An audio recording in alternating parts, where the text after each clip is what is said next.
I stared at the bank statement in my hands, the numbers swimming before my tear-filled eyes. 0, 0, 0. Every single account we shared. Emptied. 12 years of marriage. And this was what it had come to. My husband had drained everything, while I was fighting for my life in the hospital. My name is Naomi Patel, and 2 months ago I thought I had it all. A successful career as a financial advisor, a beautiful home in the suburbs of Boston, and what I believed was a loving marriage to my college sweetheart, Daniel. Then the pain started. Just a dull ache in my side at first. Nothing to worry about, I told myself. Just stress from work, from the constant pressure of managing other people's money while secretly building my own safety net. A safety net Daniel knew nothing about. I ignored the pain until I couldn't anymore, until the day I collapsed in the middle of a client meeting and woke up in an ambulance. Ruptured appendix, the doctor told me after emergency surgery. You waited too long. There's infection spreading through your system. What was supposed to be a simple procedure turned into weeks of hospitalization, fighting a severe infection that nearly took my life. Daniel visited every day at first, bringing flowers, holding my hand, telling me how much he loved me, how scared he was to lose me.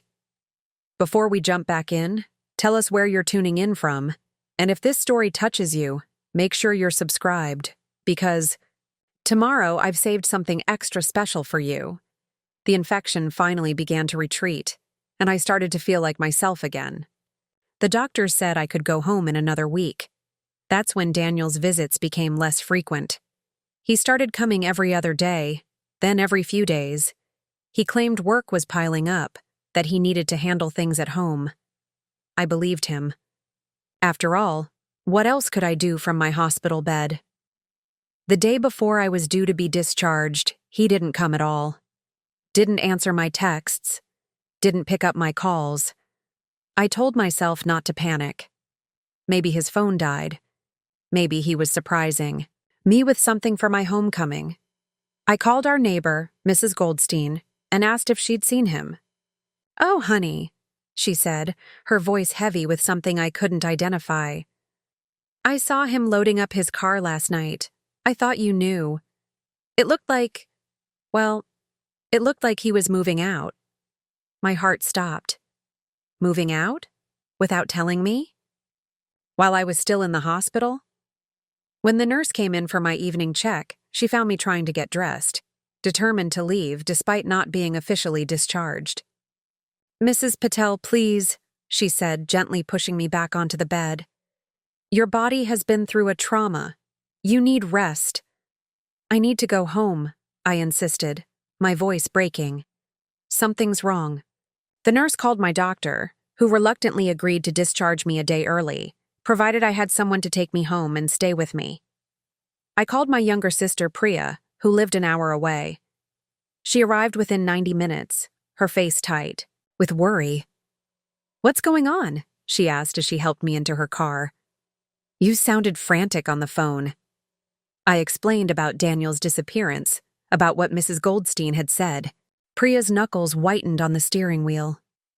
"I never liked him," she said, something she'd never admitted to me before.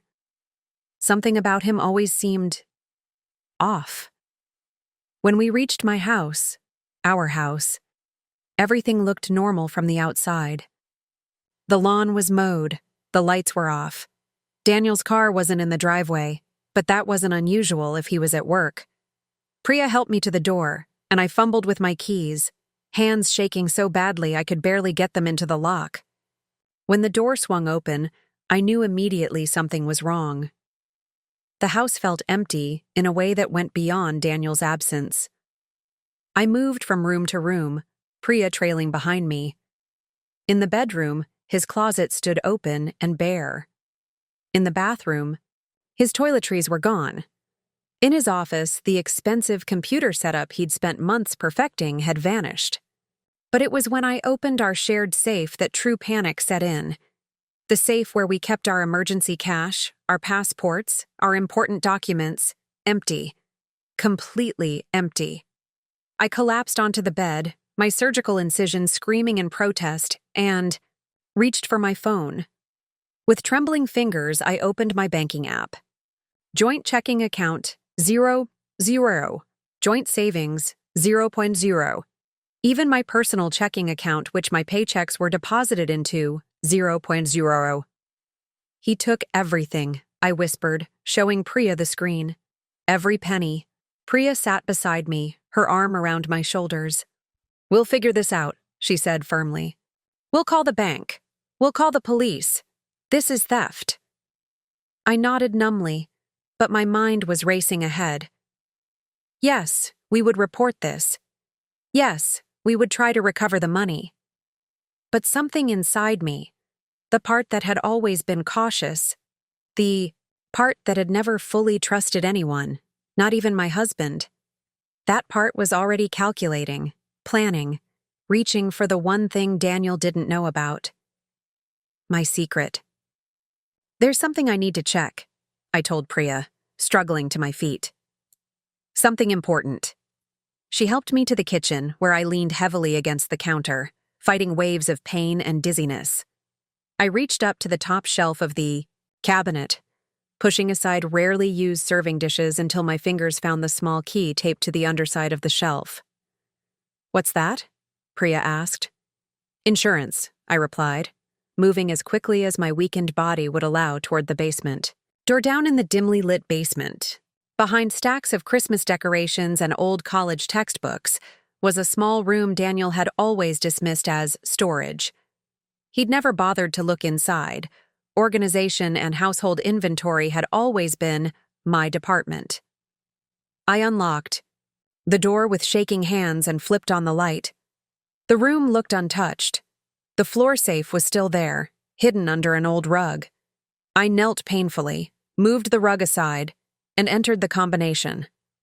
When I pulled open the heavy door, relief washed over me so strongly I nearly fainted. Inside was everything Daniel didn't know about. Documents for accounts in my name only, opened at different banks across the city. Physical stock certificates. Property deeds. A collection of gold coins my grandmother had given me, telling me never to trust a man completely with my financial security, and cash. Lots of cash. For years, I'd been squirreling away money, a percentage of every paycheck, every bonus, every tax return. It wasn't that I'd been planning to leave Daniel, I needed to know I could if I ever had to. A lifetime of watching.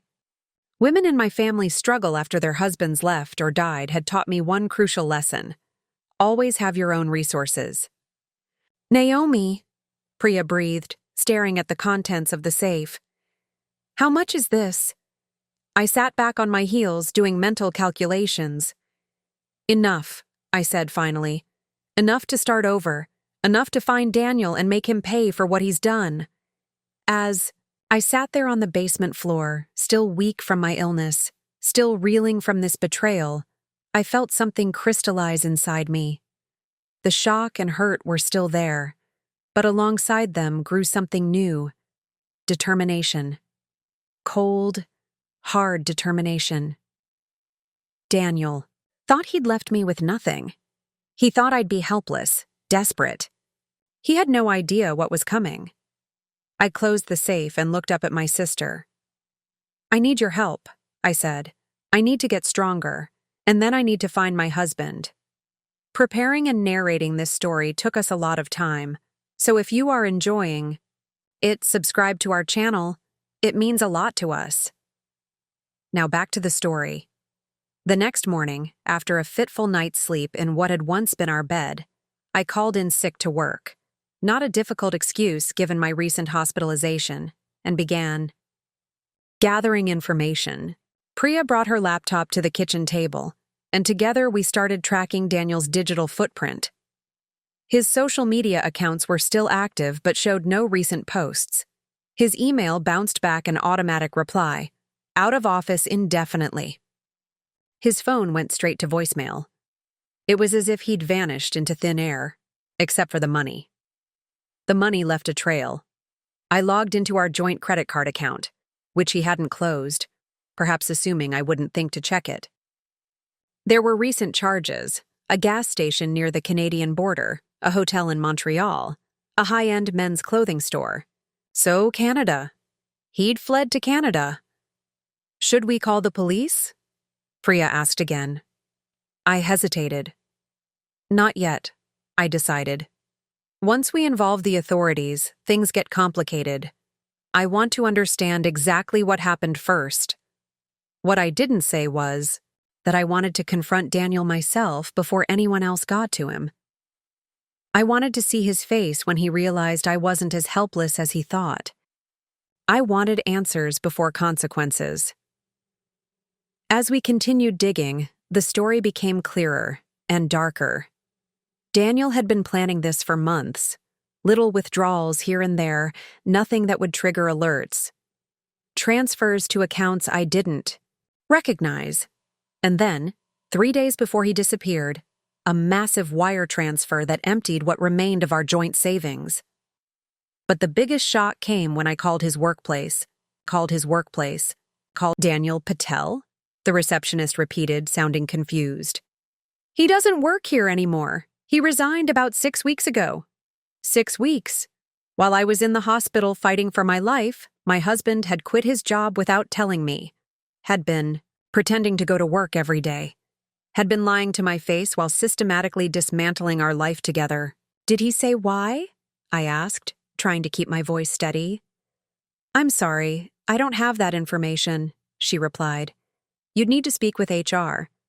After several transfers and a lengthy verification process to prove I was Daniel's wife, the HR manager finally revealed what she could. Mr. Patel cited personal reasons for his resignation. He declined an exit interview and asked that his final paycheck be direct deposited. I thanked her and hung up, my mind racing. Personal reasons. Like planning to abandon his hospitalized wife after stealing their life savings? There's more to this, I told Priya. Daniel isn't impulsive. He wouldn't do something this drastic without a reason. Isn't stealing all your money reason enough? Priya asked, her voice tight with anger. I shook my head. No, I mean there's a reason he did this now. Something must have happened. Something must have changed. As if on cue, my phone rang. A number I didn't recognize with a Montreal area code. My heart jumped into my throat. Hello? I answered, trying to sound normal. There was a moment of silence, then a woman's voice, soft and hesitant. Is this Naomi? Naomi Patel? Yes, I said, putting the call on speaker so Priya could hear. Who's this?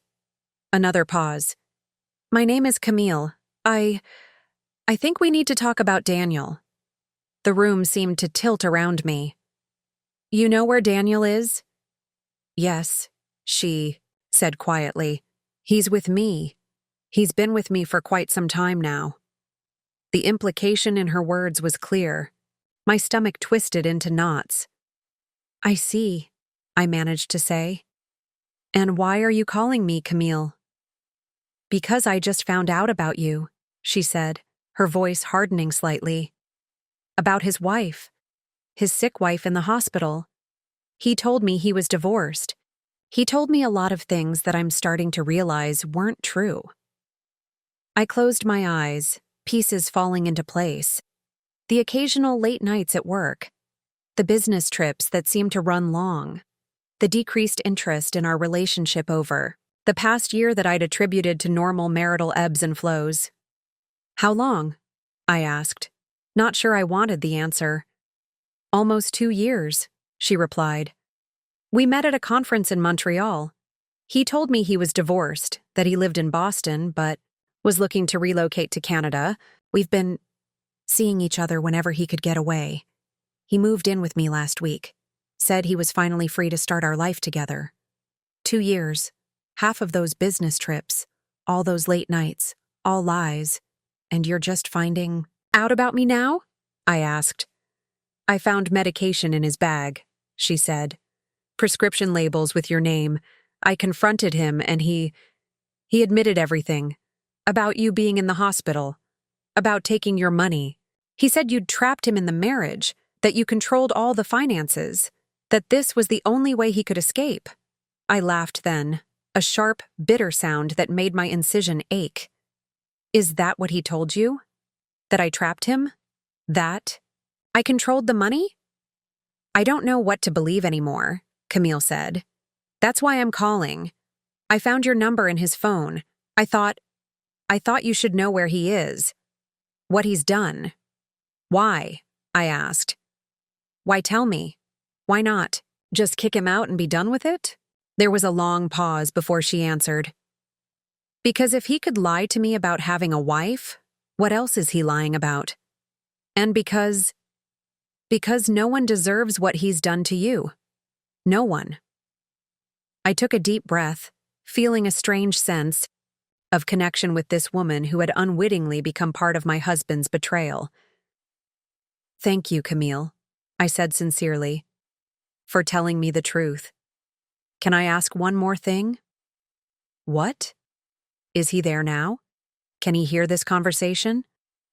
No, she replied. He went out to look at cars. He's buying a new BMW with some of the money. My money. My money was buying my cheating husband a luxury car to impress his girlfriend. Camille, I said, my voice steady and determined now. I need you to listen carefully. I'm coming to Montreal, and when I get there, I want to talk to both of you. He won't agree to that, she said quickly. He's terrified you'll go to the police. He should be, I replied. But I won't. Not yet. Tell him I just want to talk. Tell him it's in his best interest. Tell him. I paused, considering my next words carefully. Tell him I know about Zurich. It was a shot in the dark, based on nothing but instinct and a half-remembered conversation from years ago when Daniel had mentioned the privacy of Swiss bank accounts. But something in my gut told me it would hit home. The sharp intake of breath on the other end of the line confirmed my suspicion. I'll tell him, Camille said, her voice now barely above a whisper. When will you come? Tomorrow, I said, catching Priya's worried glance. Text me the address. And Camille? Thank you. After hanging up, I slumped in my chair, exhaustion washing over me. The physical toll of my illness combined with the emotional trauma of Daniel's betrayal left me drained. You're not seriously going to Montreal tomorrow, Priya said. You can barely walk across the room without getting winded. I have to, I replied. Before he runs again, before he spends more of my money. Then I'm coming with you, she insisted. You're not facing them alone. I reached for her hand, squeezing it gratefully. I wouldn't have it any other way. That night, as Priya slept in our guest room, I lay awake staring at the ceiling, my mind racing. Daniel had betrayed me in every possible way. Financially, emotionally, physically. He'd planned his escape while I fought for my life. He'd lied, cheated, and stolen. And yet, beneath the hurt and anger, I felt something else stirring, a sense of liberation. For years, I'd kept my financial safety net secret because some part of me had never fully trusted Daniel. Some part of me had always been preparing for this day. Now it had arrived, and despite everything, I felt strangely ready. Tomorrow I would confront the man who thought he'd left me with nothing. Tomorrow I would show him just how wrong he was. Because while Daniel had been busy emptying our accounts, he had no idea about the fortune I'd hidden away, or what I was prepared to do with it. The drive to Montreal was excruciating, both physically and emotionally. Every bump in the road sent pain shooting through my still-healing abdomen. Every mile brought me closer to confronting the man who had betrayed me in the worst possible way. Priya drove, casting worried glances at me whenever she thought I wasn't looking. I'd insisted on leaving at dawn, despite her protests that I needed more rest. There was no time for rest. Not when Daniel was spending my money, living his new life with his mistress while I picked up the pieces of the one he'd shattered. You never told me about these secret accounts, Priya said as we crossed the border into Canada. All these years, and you never mentioned it. I stared out the window at the passing landscape. It wasn't something I advertised. The whole point was that no one knew. Not even your own sister? There was hurt in her voice. I sighed. I'm sorry. Pry. It wasn't about not trusting you. It was about, I don't know, control, maybe. The need to have something that was just mine.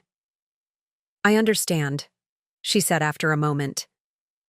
After what Dad did to Mom, leaving her with nothing but debts and 3 kids to raise. I get it. I just wish you hadn't felt like you needed to hide it from everyone. I turned to look at her, really look at her. My baby sister, all grown up, fiercely protective and wise beyond her years. You're right, I admitted. But old habits die hard. Mom always told us to keep our own money, but she never taught us to trust anyone with that information, not even each other. We fell into silence again, each lost in our own thoughts. Our mother had raised us after our father abandoned the family when I was 12 and Priya was just 8. She'd struggled financially for years, working multiple jobs to keep us fed and housed. The experience had shaped us both. Priya became determined to never rely on anyone, while I developed my obsession with financial security.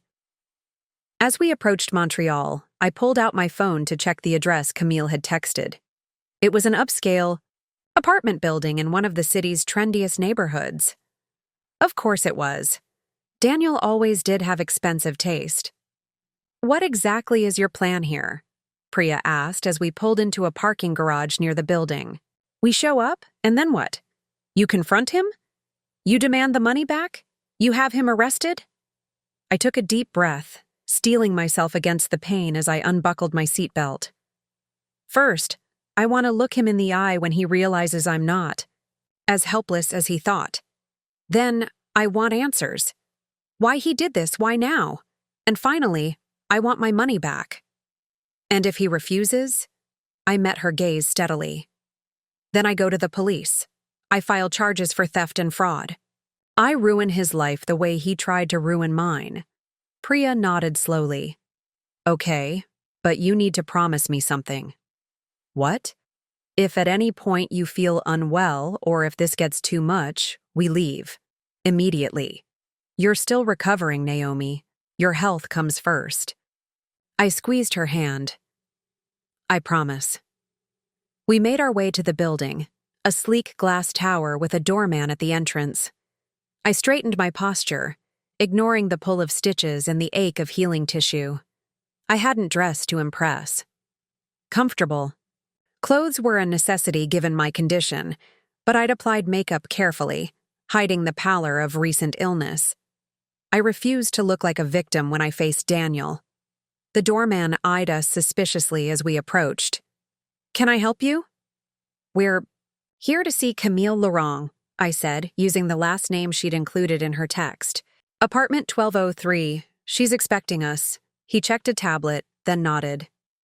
Ms. Laurent added you to the visitor list. Take the elevator to the 12th floor. As we rode up in silence, anxiety twisted in my stomach alongside the pain. What would Daniel's reaction be when he saw me?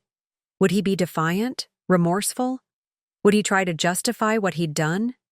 The elevator doors opened directly into a small private lobby serving only 2 apartments. Before we could even ring the bell for 1203, the door swung open, revealing a slender woman with auburn hair and wary eyes. Camille. She was beautiful in an understated way. Minimal makeup, simple clothes, nothing flashy or attention-seeking. Not at all what I'd imagined when picturing my husband's mistress. Naomi? She asked, her French accent more pronounced in person than it had been on the phone. I nodded. And this is my sister, Priya. Camille looked between us, conflict evident, on her face. Finally, she stepped back, gesturing for us to enter. Come in. Daniel is preparing himself. The slight edge to her voice suggested their morning had not been pleasant. The apartment was stunning. open concept with floor-to-ceiling windows offering a panoramic view of the city, modern furnishings, abstract art on the walls, a kitchen. That would make a chef envious. My money had funded quite a nice love nest for my husband and his girlfriend. "You have a lovely home," I said, not bothering to keep the bitterness from my voice. Camille flushed. "I bought this place 3 years ago with my inheritance, before I met Daniel." "I see." I lowered myself carefully onto one of the sleek sofas. "And where is my husband?" "I'm right here." His voice hit me like a physical blow. I turned to see Daniel standing in a doorway across the room, his posture rigid, his expression a mask of forced calm. He looked different somehow. Designer clothes I didn't recognize, a new haircut, expensive watch on his wrist. This was a man enjoying his newfound wealth, my wealth. For a moment, no one spoke. The tension in the room was palpable, a living thing stretching between us. Then Daniel stepped forward, his movements stiff. "You shouldn't have come here, Naomi. You're supposed to be recovering." The audacity of his concern after what he'd done made me laugh. A short, harsh sound that echoed in the cavernous living room. "Concerned about my health now, Daniel? That's touching. Especially since you were so attentive during my hospitalization, right up until you weren't." He had the decency to look away. "It's complicated." "Uncomplicated for me," I replied, my voice steady despite the storm of emotions raging inside me. "Explain to me why my husband of 12 years decided to drain our accounts and run off with another woman while I was fighting for my life." Daniel glanced at Camille, who stood by the windows, arms crossed protectively over her chest. "Can we talk privately?" "No," I said firmly. "Whatever you have to say, you can say it in front of everyone. No more secrets, Daniel. No more lies." He sank into an armchair across from me, running a hand through his hair, a nervous habit I recognized from our years together. "I never meant for it to happen this way." "Which part? The affair? Or the theft?" "Both. Neither." He sighed heavily. "I didn't plan to leave like this. But then you got sick, and I realized—" "Realized what?" I prompted when he trailed off. "That I couldn't do it anymore. The marriage, the pretending. I was going to ask for a divorce before your appendix ruptured. I had it all planned out. A clean break, a fair division of assets. But then you were in the hospital, and I couldn't bring myself to tell you when you were so vulnerable. So instead, you decided to steal from me and disappear?" The incredulity in my voice was unmistakable. "That was your solution?" Daniel leaned forward, elbows on his knees. I panicked. I convinced myself that you'd never let me go willingly, that you'd fight me for everything. You've always been so controlling with our finances, so secretive. I almost laughed at the irony. Me? Secretive? Yes, but not for the reasons he thought.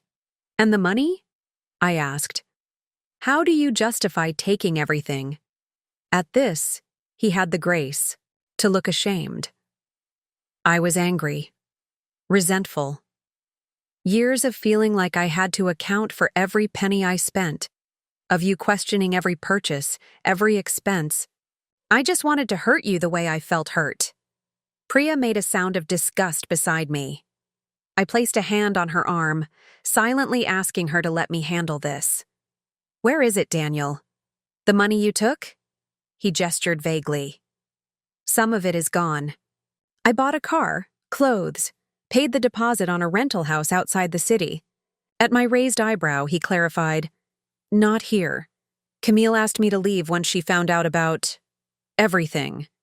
I turned to Camille, who nodded confirmation. "He's moving out today. I wanted him gone before you arrived, but he insisted on staying. To talk to you." "How considerate," I said dryly. "And the rest of the money?" Daniel hesitated, and I could see the calculation in his eyes. How much to admit, how much to conceal. "Don't," I warned. "Don't even think about lying to me now. I mentioned Zurich for a reason." His face paled. How did you— I've always been more observant than you gave me credit for. The account statements you tried to hide. The mysterious business trip to Switzerland last year that didn't align with any client meetings. It wasn't hard to put together.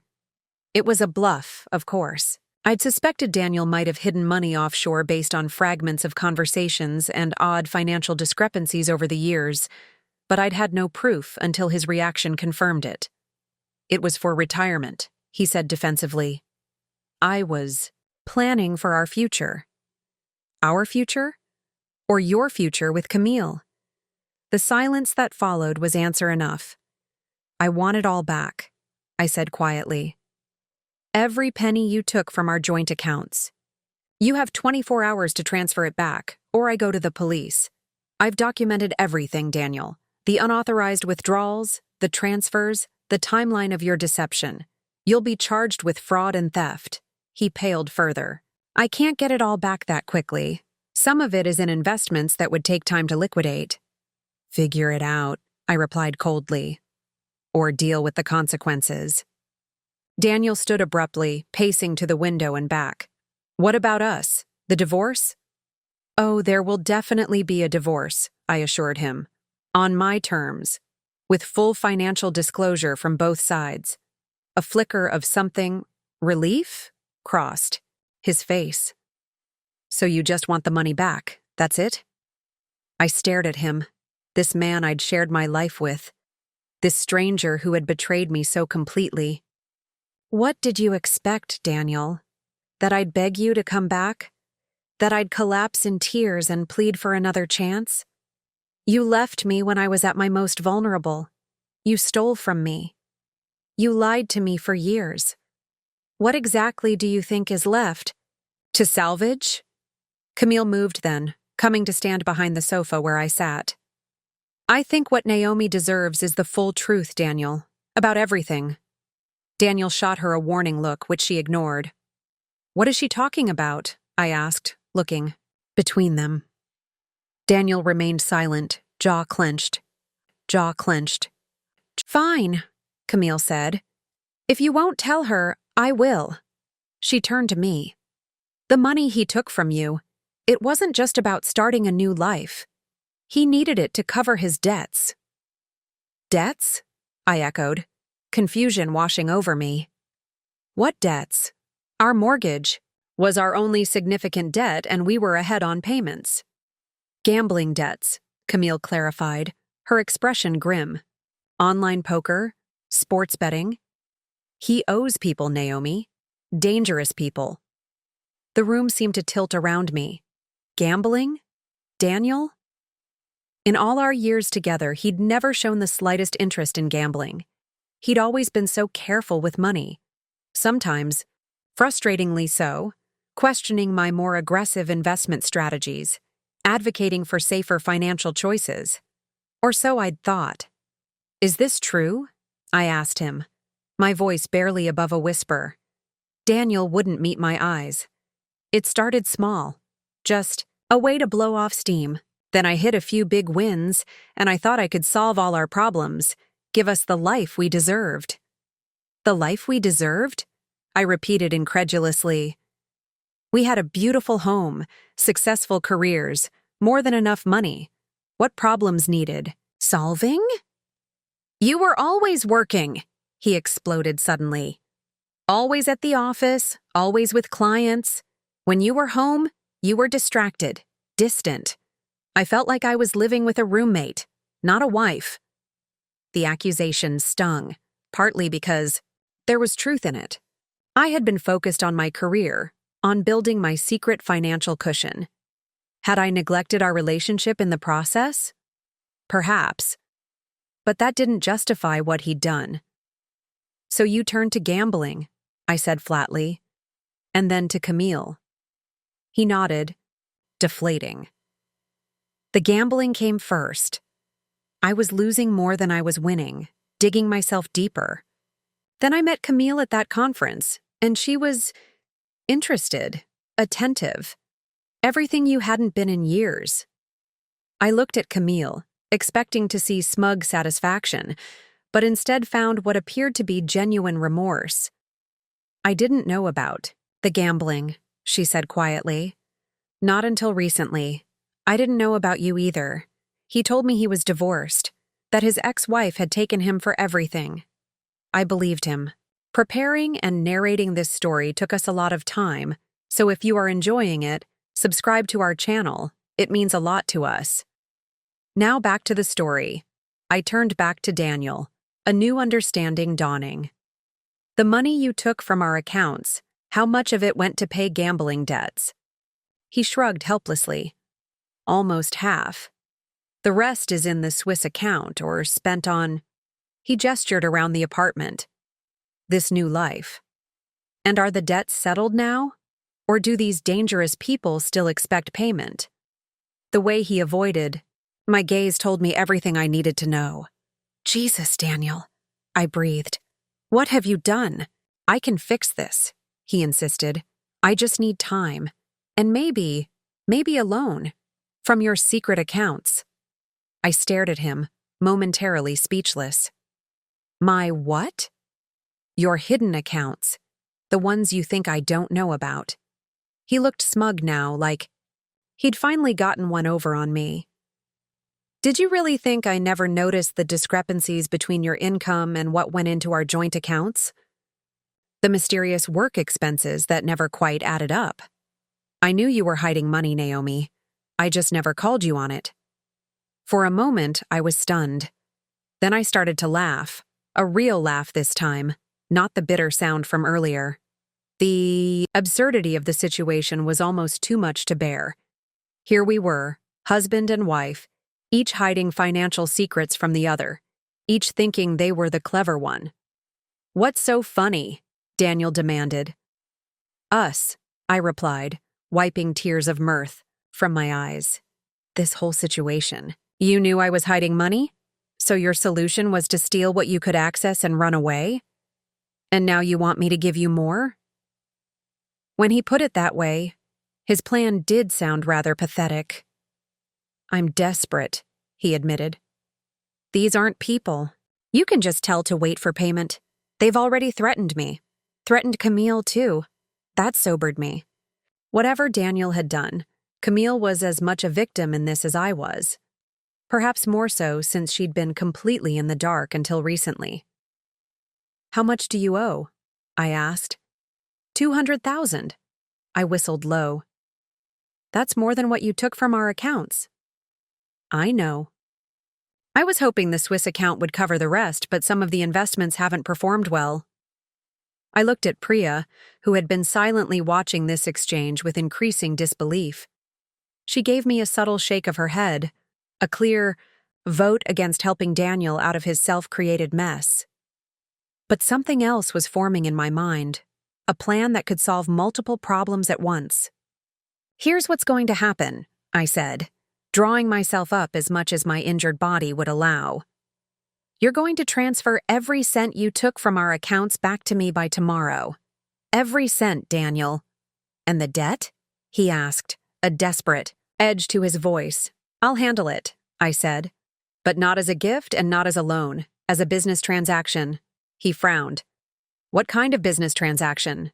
"The kind where you give me something I want in exchange for solving your problem."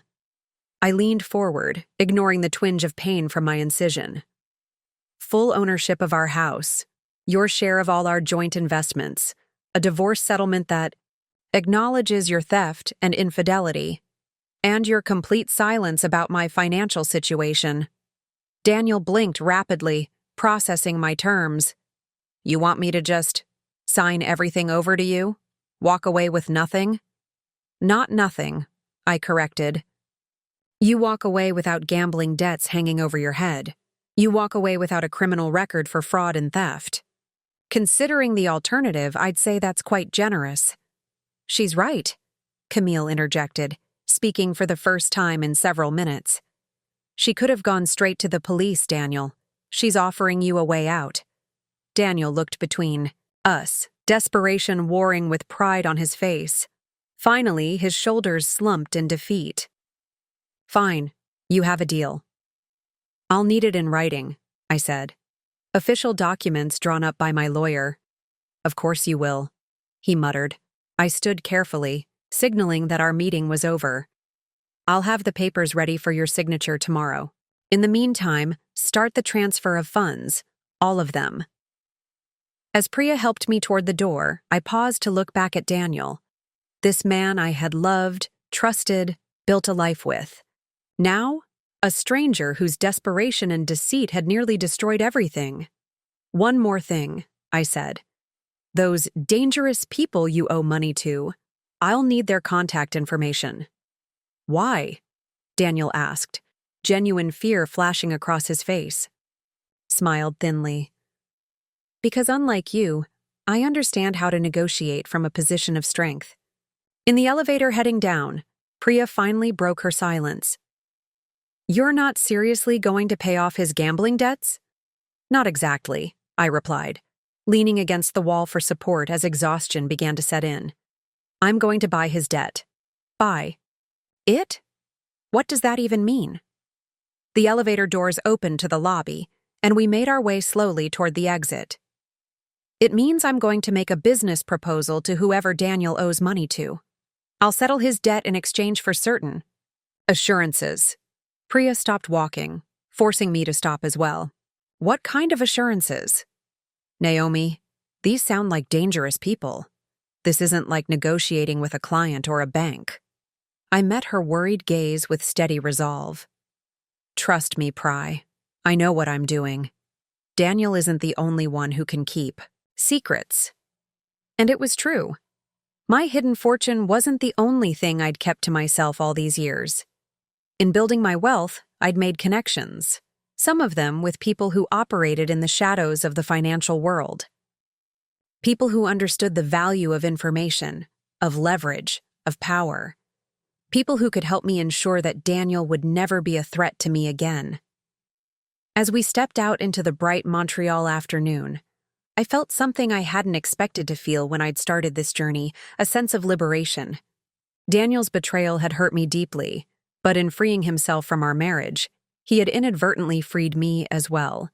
Freed me from the pretense, from the careful balance of truth and lies that had defined our relationship for years. Now I could rebuild on my own terms, with my secret fortune no longer secret, at least not from those closest to me. Starting with my sister, who had proven her loyalty beyond question. Let's go home, I told Priya. We have work to do. What neither of us knew then was that Daniel's web of lies extended far beyond gambling debts and a Canadian mistress. The Fae, real revelations, and the real danger were still to come. The drive back from Montreal was quiet. The confrontation with Daniel had drained what little energy I had, and pain from my healing incision pulsed with every bump in the road. Priya kept glancing at me, concern etched across her face. You should take your medication, she said as we crossed back into the United States. You're pushing yourself too hard. I nodded, reaching for the orange prescription bottle in my purse. The painkillers made me foggy, which was why I'd avoided taking them before meeting Daniel. I needed clarity then. Now I welcomed the dulling effect. What are you really planning? Priya asked after a while. And don't give me that vague buying, his debt line again. I want details. I sighed, watching the landscape blur past my window. Daniel owes money to loan sharks, people who operate outside the law, who use threats and violence to collect. People like that don't just accept payment from random third parties. So how do you plan to handle it? I know someone, I admitted. A client from my early days as a financial advisor. He has connections. Priya's hands tightened on the steering wheel. What kind of connections? The kind that can put pressure on loan sharks. The kind that understand power dynamics in ways most people never have to think about. You're talking about criminals, she said flatly. I'm talking about businessmen with interests that sometimes operate in gray areas, I corrected. Martin Blackwood was my client for 5 years. He trusted me with his legitimate investments, which are substantial. In return, he offered protection if I ever needed it.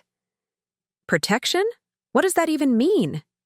And why would you need protection as a financial advisor? I hesitated, weighing how much to reveal. Priya already knew about my hidden accounts. What?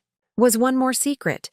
Because not all of my clients' investments were entirely above board, I finally said. And not all of my own investments are either. Priya nearly swerved into the next lane. Are you telling me you've been laundering money?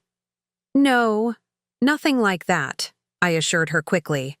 But I've helped certain clients navigate regulatory loopholes, find tax advantages that skirt the edge of legality, and in building my own secret portfolio, I've made some creative investments. How creative? Let's just say there are certain businesses that have excellent returns, but can't get traditional financing. Businesses that need investors who don't ask too many questions and don't require public acknowledgement. Priya was silent for a long moment, processing this new information about her straight-laced older sister. I don't know whether to be impressed or terrified, she finally said. A little of both is probably appropriate, I admitted with a small smile. The point is, I have resources that Daniel never knew about. Not just money, but connections. People who owe me favors. People who can make problems disappear. And you think these people can help with Daniel's gambling debts? I know they can. Martin has been asking me to come work for him exclusively for years, managing the legitimate side of his portfolio while turning a blind eye to the rest. I've always refused, but he still considers me a valuable asset. He'll help me with this. Priya shook her head slowly. I feel like I don't even know you anymore. The word stung, but I couldn't blame her. The sister she thought she knew, responsible, rule-following Naomi, had just revealed herself to be something quite different. I'm still me, Pry, I said softly. I just learned a long time ago that playing by the rules doesn't always protect you. Mom taught us to be financially independent, but she never taught us how to build real security. I had to figure that out on my own. By the time we reached Boston, night had fallen. Priya pulled into my driveway, and we sat in silence for a moment, both exhausted from the events of the day. You should stay with me tonight, I told her. It's late, and we both need rest. She nodded, too tired to argue. Inside, the house felt different, less like a crime scene, more like simply a space that needed to be reclaimed. I made up the guest bed for Priya, took another pain pill, and retreated to my bedroom. Before sleep claimed me, I sent 2 texts. The first to my lawyer, requesting an urgent meeting tomorrow to draft separation papers.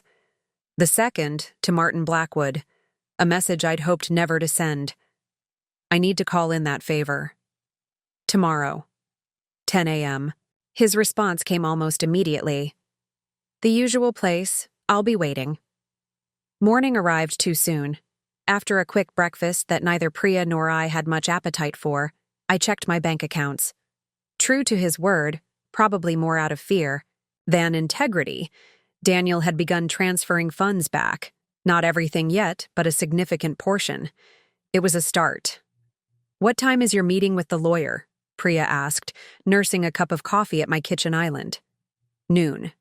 But I have another appointment first. I was already dressed in one of my most expensive suits, armor for the conversation to come. With this Martin person? When I nodded, Priya set down her cup firmly. I'm coming with you. That's not a good idea. I don't care. After everything that's happened, you think I'm letting you meet some shady businessman with connections by yourself while you're still recovering from major surgery? I wanted to argue, but the determination in her eyes told me it would be pointless. Besides, a small part of me was relieved not to face this alone. Fine, but you follow my lead. You don't speak unless spoken to, and whatever you hear stays between us. She mimicked locking her lips and throwing away the key.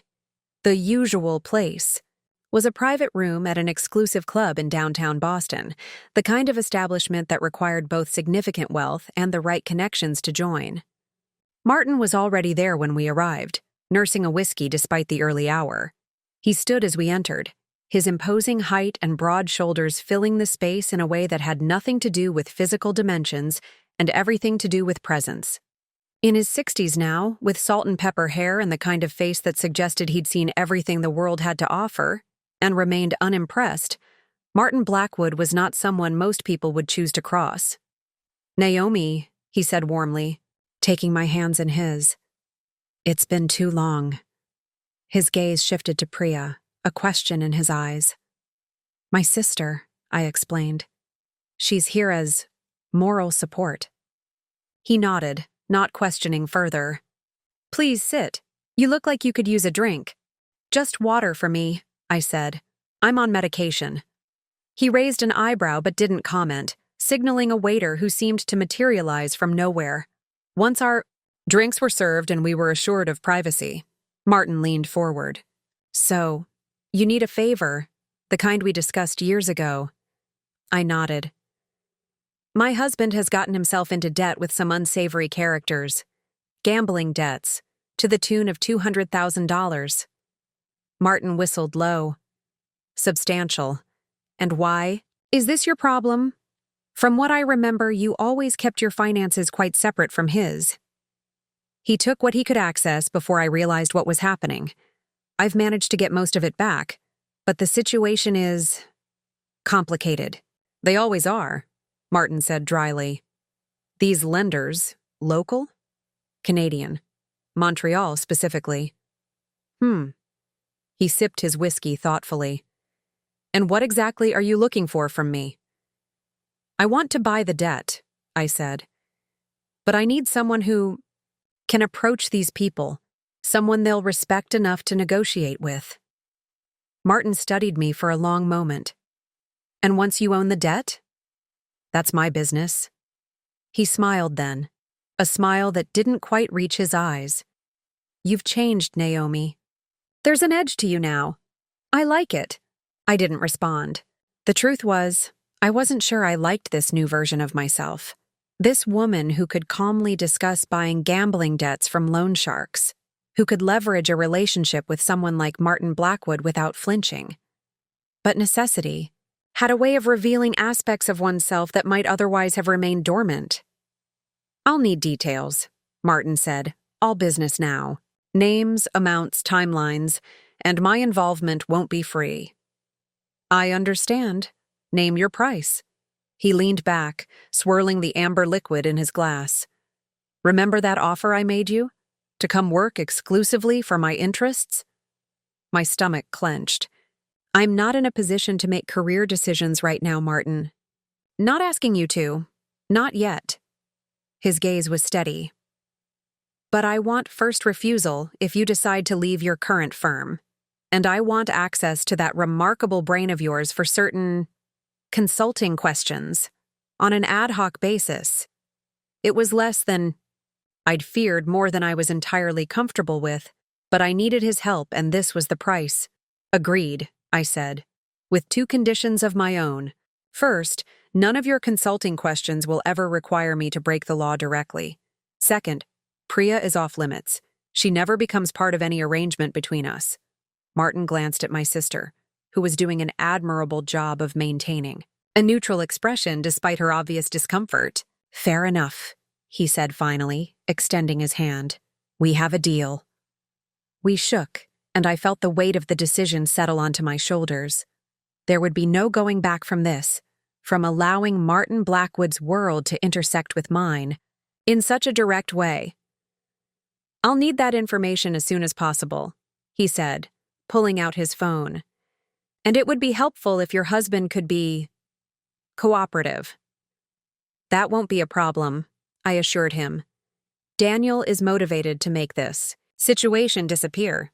After providing all the details Daniel had given me, including the names and contact information for his creditors, Martin and I concluded our business. As we prepared to leave, he placed a hand lightly on my arm. "One more thing," he said quietly. "The woman, your husband's mistress, is she a problem?" The question sent a chill through me. "No," I said firmly. She's as much a victim in this as I am. She stays out of it completely. Martin held my gaze for a moment, then nodded. Understood. I'll be in touch.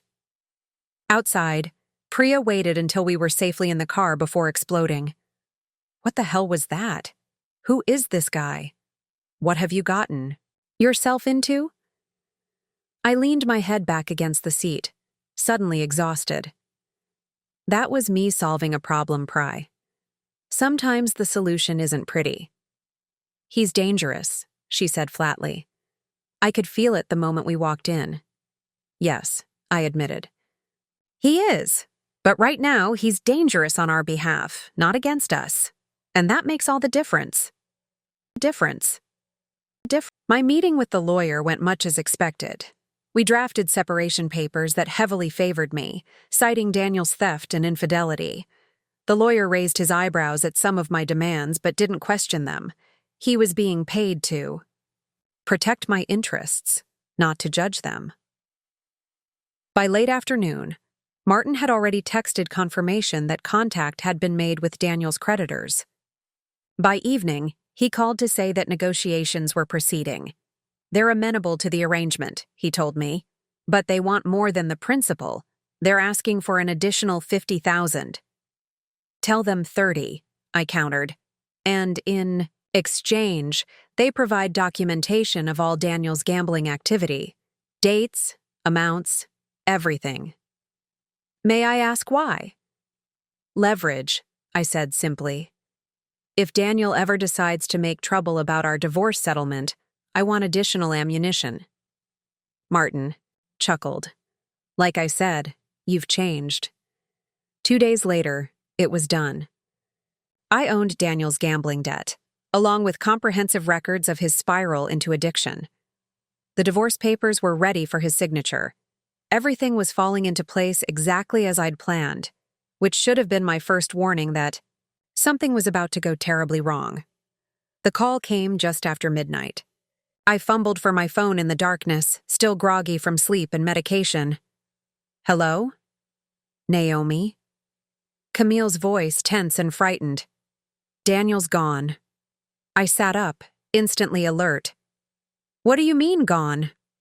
He went out yesterday morning and never came back. His things are still here, but his passport is missing. And so is the money he was supposed to transfer back to you. My blood ran cold. The bank transfers had stopped after the initial payments, claiming technical issues. I'd assumed it was a delay tactic, not part of a larger plan. Have you called the police? Not yet, she admitted. I thought maybe he contacted you. No, I said grimly. But I know someone who can find him. After hanging up, I immediately called Martin, not caring about the late hour. Daniel's running, I told him without preamble. He's taken what's left of my money and disappeared. Martin was silent for a moment. This complicates things. Can you find him? Of course. The question is, what do you want done when we do? The question hung in the air, heavy with implication. What did I want done with the husband who had betrayed me, stolen from me, and was now attempting to disappear with what remained of my accessible money? I want what's mine returned, I said carefully, and I want him to understand that running isn't an option. Understood, Martin replied. I'll activate certain resources. In the meantime, stick to your routine. Go to work. Act normal. Leave this to me. Preparing and narrating this story took us a lot of time, so if you are enjoying it, subscribe to our channel. It means a lot to us. Now back to the story.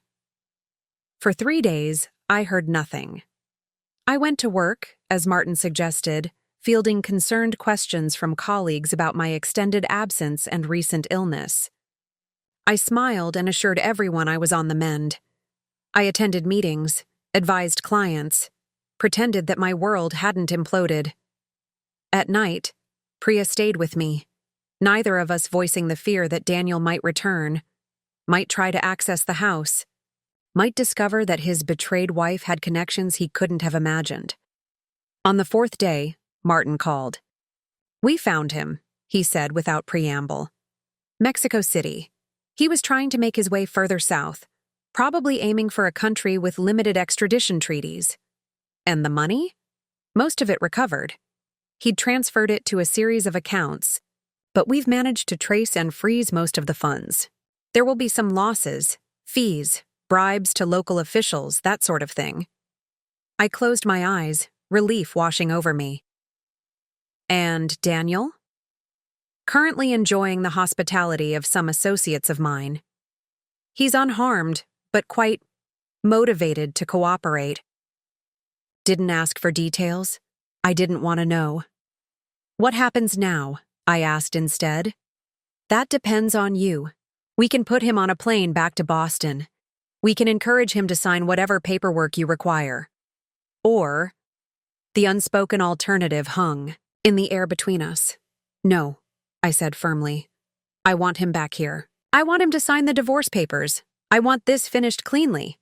As you wish, Martin replied, a hint of what might have been approval in his voice. He'll be on a flight tomorrow. I'll text you the details. I hung up and found Priya watching me from the doorway of my home office.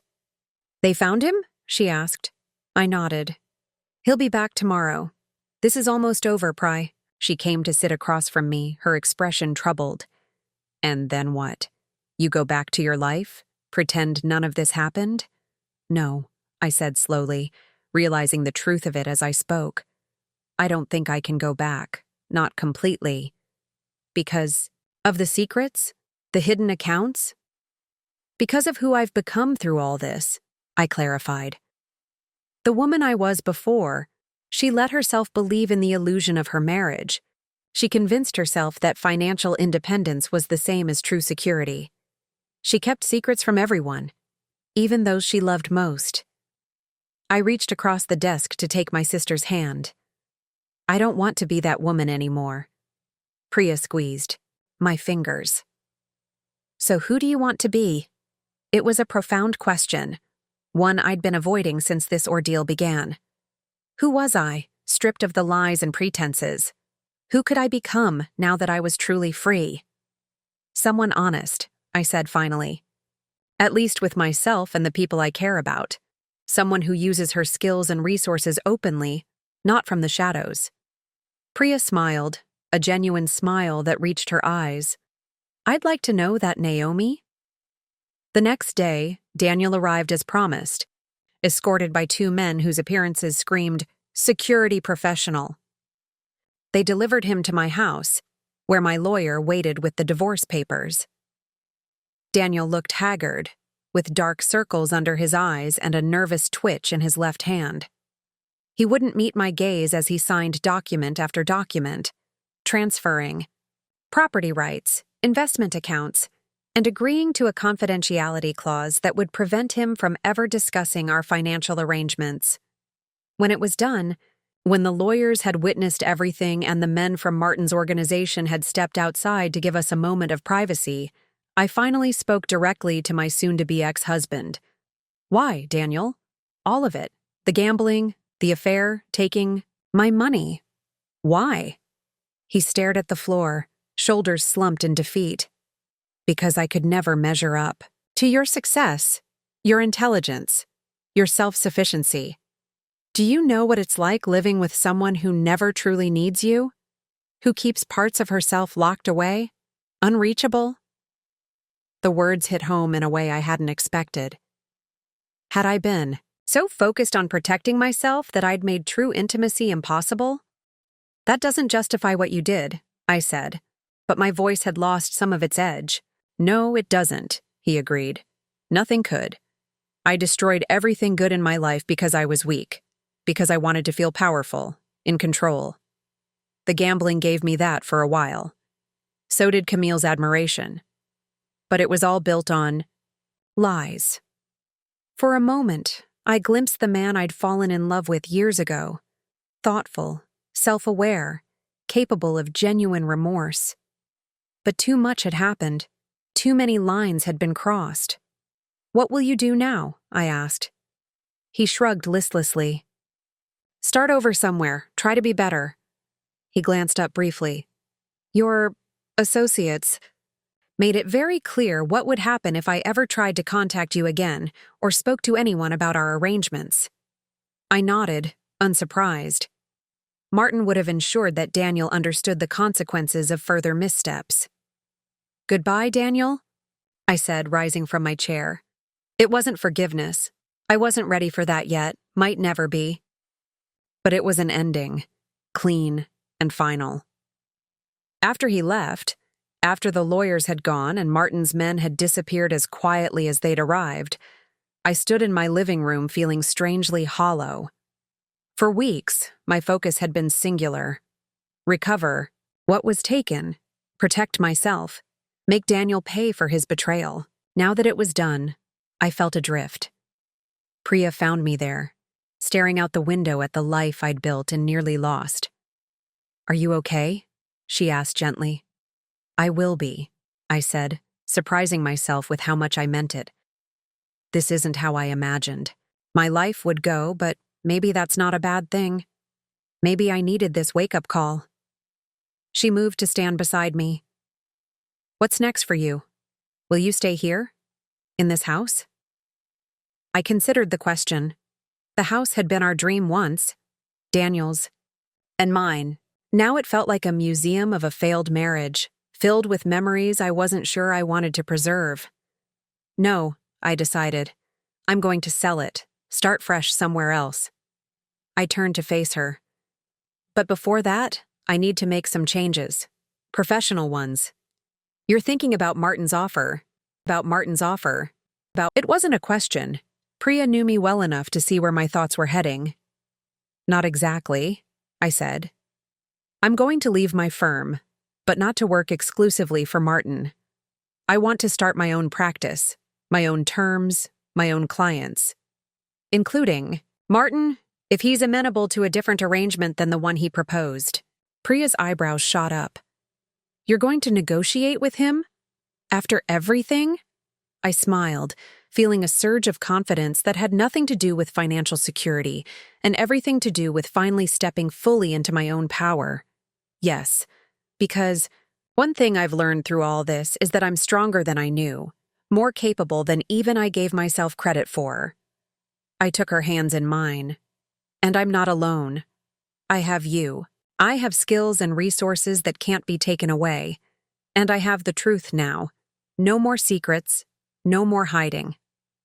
6 months later, I stood in the reception area of Patel Financial Strategies, watching as the final touches were put on the company logo displayed prominently on the wall.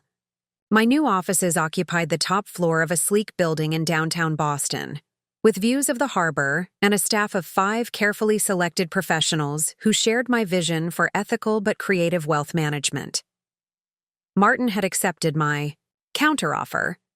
I would handle certain aspects of his portfolio and provide occasional consulting services, but as a contractor, not an employee. On my terms, not his. He'd seemed more amused than offended by my negotiating stance, even expressing approval of my new venture. "You found your teeth," he told me. "I always knew they were there." Priya had joined the firm as operations manager, her organizational skills proving invaluable as we built the business from the ground up. Our relationship had strengthened, the secrets and silences between us replaced by honest communication and mutual respect. As for Daniel, I heard through mutual acquaintances that he'd relocated to the West Coast, working a modest job and attending Gamblers Anonymous meetings. Part of me hoped he would find his way to a better life. The rest of me was simply grateful he was no longer my concern. My hidden fortune wasn't hidden anymore, at least not from myself. I'd consolidated accounts, made legitimate investments, created a transparent financial structure that reflected my values while protecting my interests. The safety net remained, but now it was woven from stronger, more honest threads. The chime of the elevator pulled me from my thoughts. My first client of the day had arrived, a divorced woman in her 40s, who had recently received a substantial settlement and wanted guidance on building long-term security. As I greeted her, I felt a sense of purpose and alignment that had been missing for years. Welcome to Patel Financial Strategies, I said, extending my hand. I'm Naomi Patel. Let's talk about your future. Up next, you've got 2 more standout stories right on your screen. If this one hit the mark, you won't want to pass these up. Just click and check them out. And don't forget to subscribe and turn on the notification bell so you don't miss any upload from us.